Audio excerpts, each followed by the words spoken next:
Okay, so I guess it doesn't let me flip my camera around while I'm recording. I don't know, I'm new to this.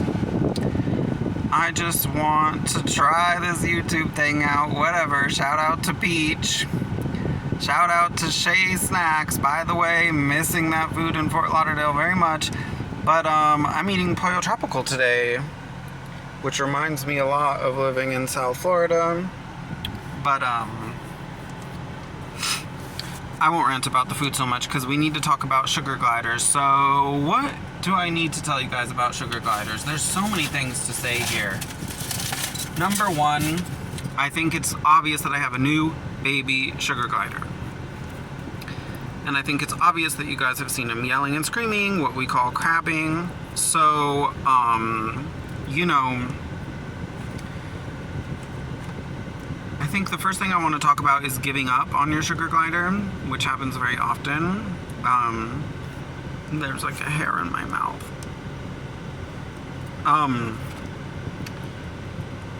People who say they don't like sugar gliders or they're bad pets, I think often, you know, they just don't take the necessary time, but you need a lot of time.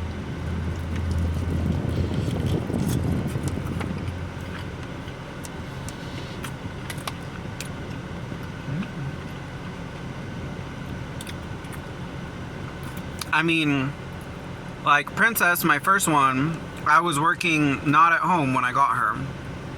So I didn't have so much time with her. Like only time at night. 2.0, my second one, I was working at home. So I had her all day, all night. She's very bonded with me. But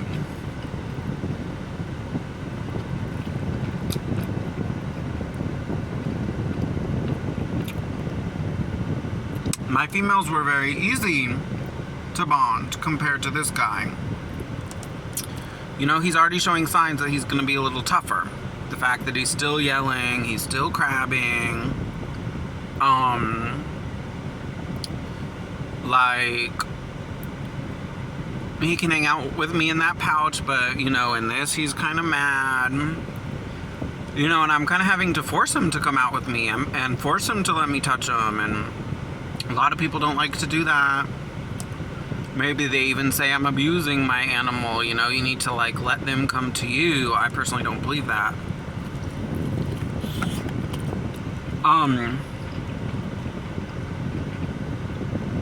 So like, something that happens here is I think maybe now, you know, I've been with him over a week. I think it's been 8 days now. And yes, here's my chicken with sauce on it, in case you were wondering. You know, a lot of people would give up now.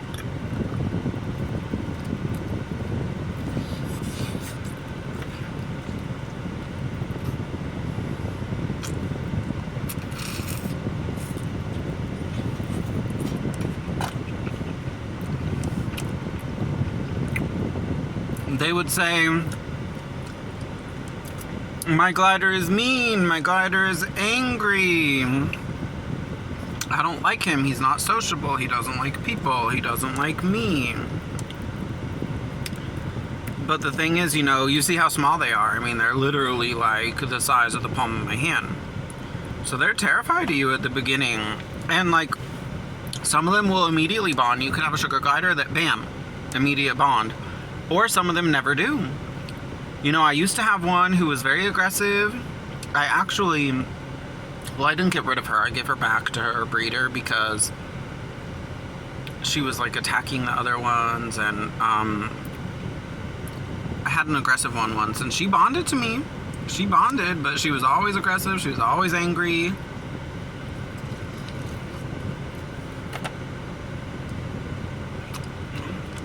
You know, she never was like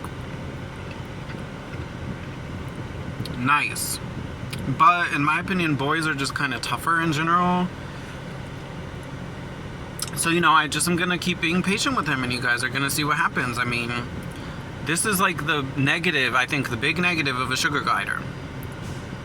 People talk about diet and,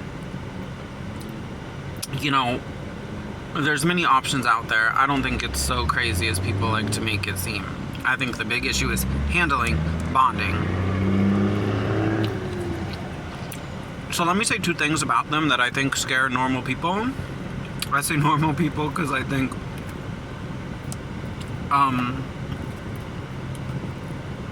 most people don't like them. But like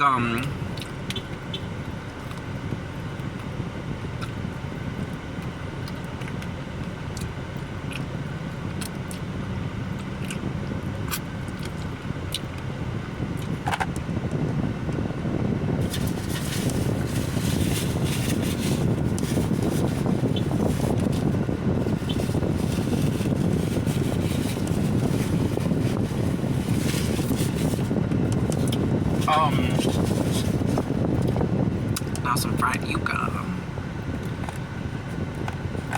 Number 1, the claws. Sugar gliders, they have sharp claws, and people don't really realize that. They think, oh my god, my cute animal, I'm so excited.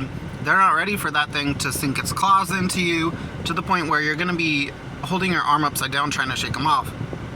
They're not getting shooken off. They're going to be clinging into your skin and grabbing onto you. They have sharp claws.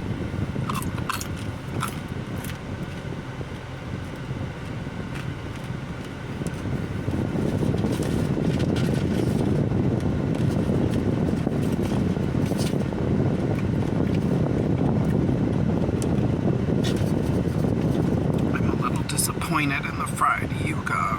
And I bought a large. Ugh, they better not all be so hard like that. Oh, nope. The yucca is good. The yucca is good.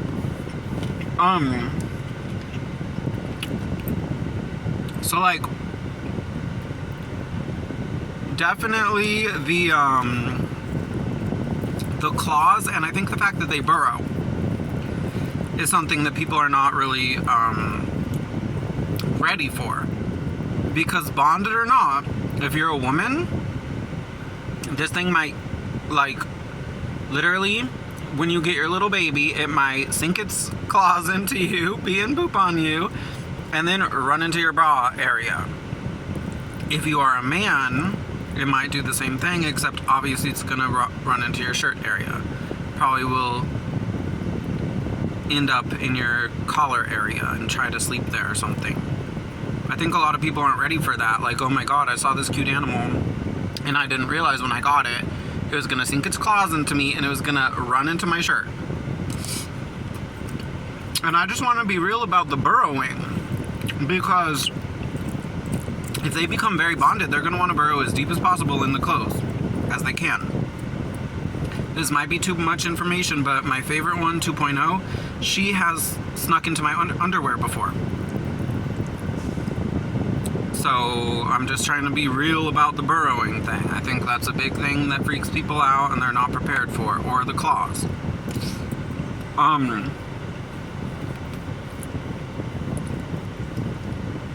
Which is kind of like, people say, oh, you can't hold them, which I don't really understand, because I think you can, but I guess when they mean if you hold it, they're talking about holding it upside down. Yeah, they're probably not going to want to be upside down. Except you never know. Let's talk about male versus female. So, I prefer females. Females are nice, clean, neat. They don't poop and pee as much on you. They don't smell.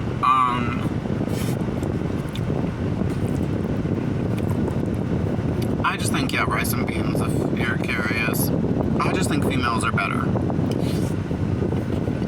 Personally. However, because I have 2 females already, it does not make sense for me to get another male. It just doesn't make any sense at all. Oops, sorry, another female. You know, if you're gonna have multiples, you're gonna have to mix the genders. Or the sexes, or whatever.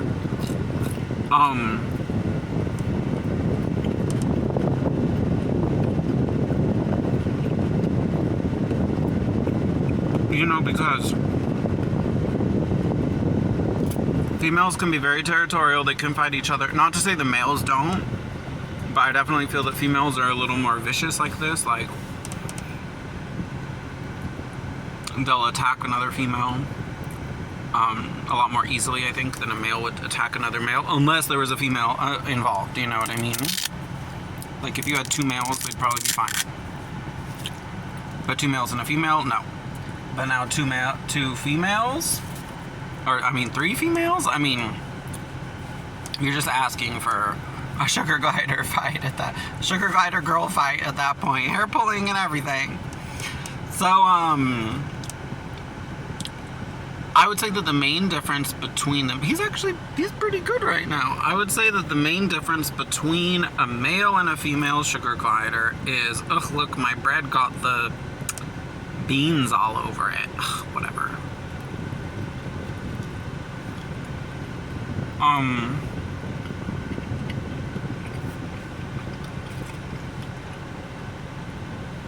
So, I think that a big,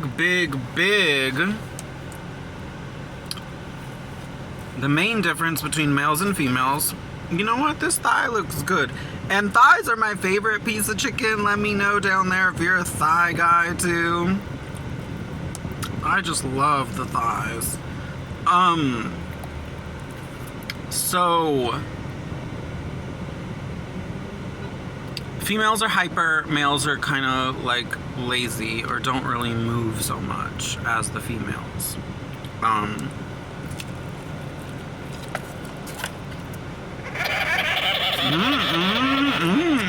Hi, baby.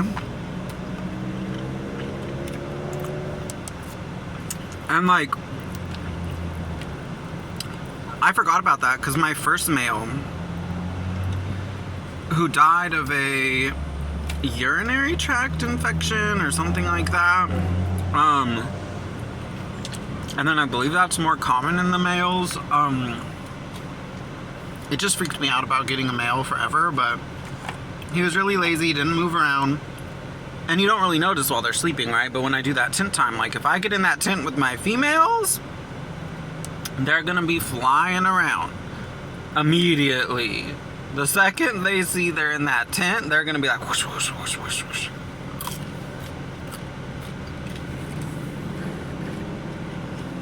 But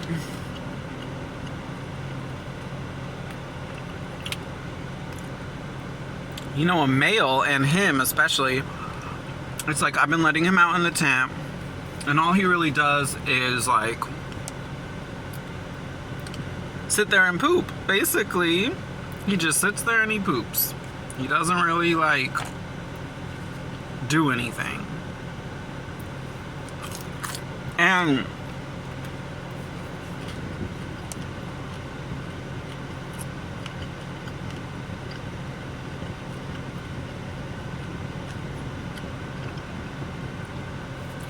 a lot of people prefer males because of that, because they're less hyper. A female's hyper, generally.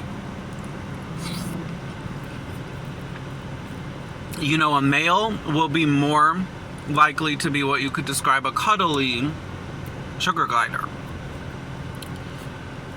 or one that you can hold, or whatever it is these things people want to do, and then they say sugar gliders can't do.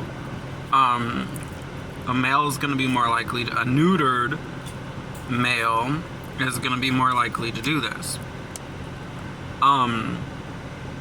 Female, not so much. However, I prefer females, even though they're more hyper, because I guess they're more like interactive. Like I can kind of tell what they're thinking.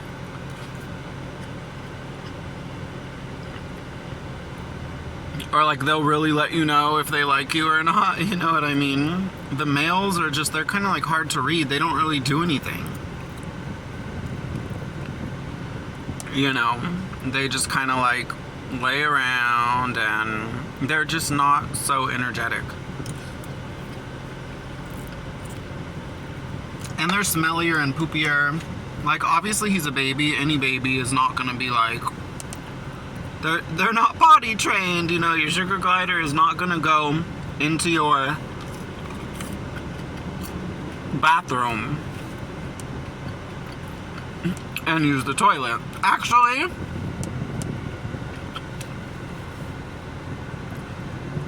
to any male sugar glider owners or potential future male sugar glider owners, we have this fame for not putting the lid down. No, you need to put both down, the lid and the seat, everything. Toilet bowl is #1 killer of a sugar glider. So, like, people even have these ladders that they put in there to keep the sugar glider from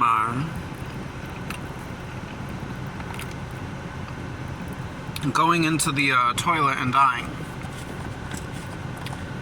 And be careful, they're sneaky, they're small. Mine have snuck under door jambs, which I think is insane. I have no idea how they did it, but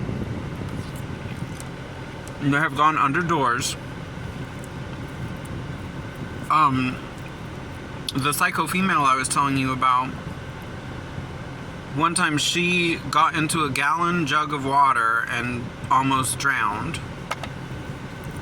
Had to take a scissor and cut the bottle open to get her out.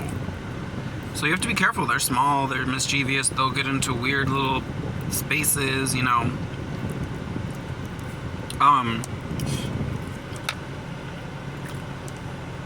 If I were even to get into the topic of glider proofing your house, I mean, gosh.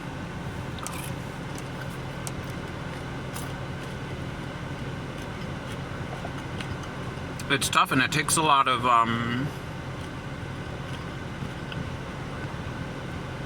planning.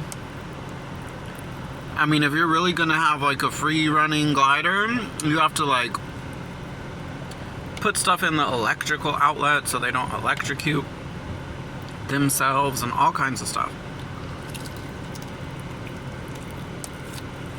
But like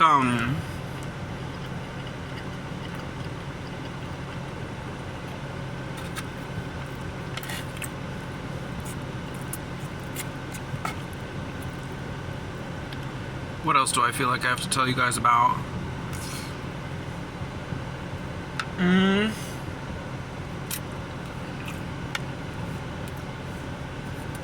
I guess I'll just be honest with you about one thing. I am a cheap sugar glider owner.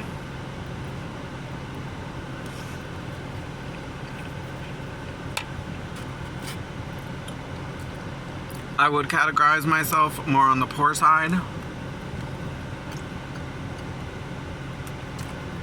Trying to change it though, hey. Shout out to Peach.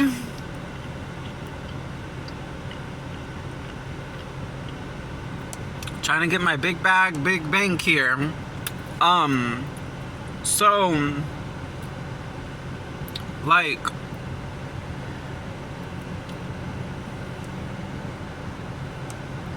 how to even begin with this subject? Because, like, of course, there are people out there who take better care of their gliders than me. I'm just gonna be honest. To me, this would be the people who only feed them fresh ingredients, and they're like, oh yeah, today I gave them their 60% protein. I don't even know what it is. Like, I don't know, 50% protein, 30% veggies, 20% fruit, something like that. I don't know. The person who has the percentages down and they're feeding their sugar glider fresh stuff every day, okay, this is like the optimal glider owner feeding them. They're spending a ton of money. I don't spend much money. You know, I should have bought a big giant bag of that instant HPW. I buy big bags of instant HPW, big bags of that, those pellets that I like. And you know, I just, whatever fruits, vegetables I can get for cheap at the store, you know, carrots, strawberries. I've heard that those are like bad for them because they prohibit their calcium intake or something, but I don't know. I just feed them whatever fruits and vegetables I can get and feed them the calcium supplement.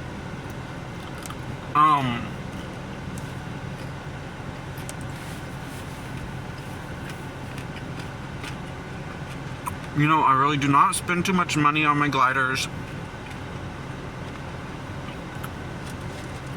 I think they have a good life. You know, I love on them every single day. I mean, shoot, I've had them for 5 years now, so, you know.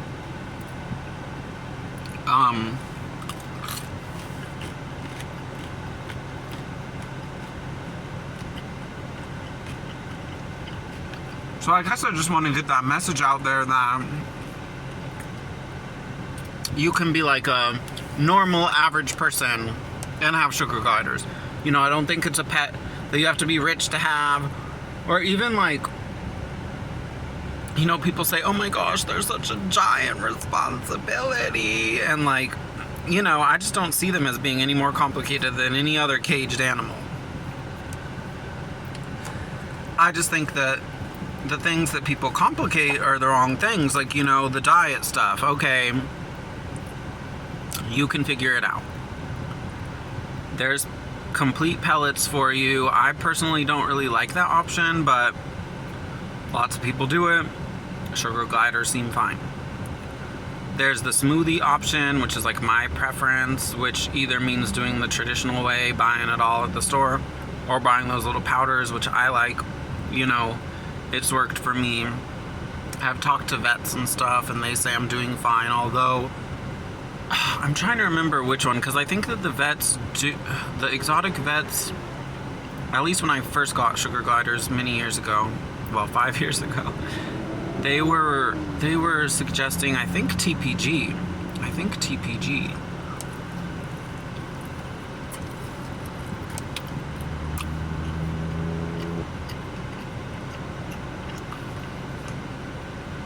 I think that's the one with Ledbetter in the name, right? Or some supplement by Dr. Ledbetter or something. I don't know. But they told me in the past that me mixing up my HPW with fruits and everything is a great way to feed them.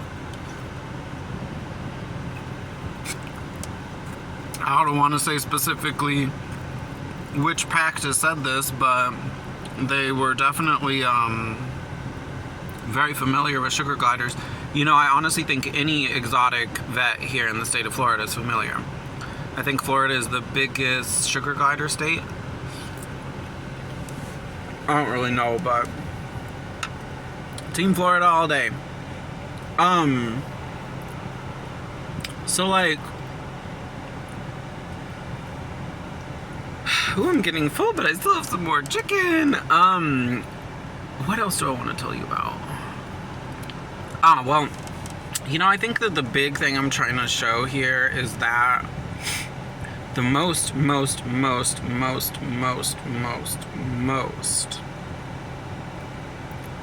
important thing is handling, keyword handling.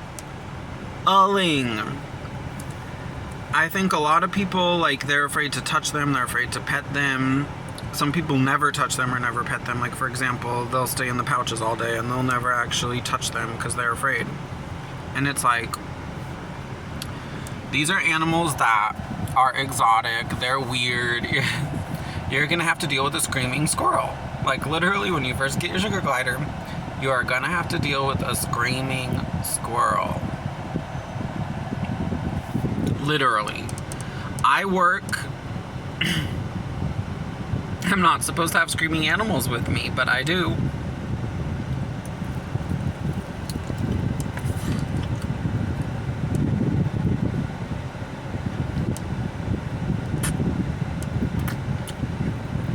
And you know,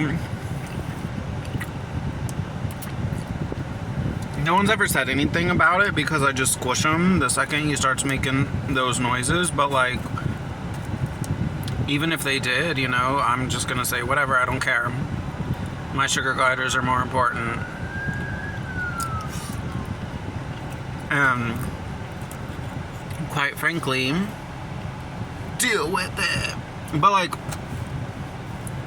just trying to be honest, because a lot of people, they might say, oh my god, my sugar glider is screaming, so I cannot work with the glider on me. And if you don't do what I'm doing, I mean, obviously you don't have to be like me, like working at home and the sugar glider is on my hip 24/7. And then the second I'm done working, we get in the tent and we're together all day and it's a sugar glider love story. You know, it doesn't need to be like this, but you have to have them in that pouch with you. Like, if you don't, you're gonna have an angry sugar glider. It's gonna stay unbonded. The way that he's behaving now, he'll always be like that. If I just put him in his cage and like you know, just hoped that one day he came around to me.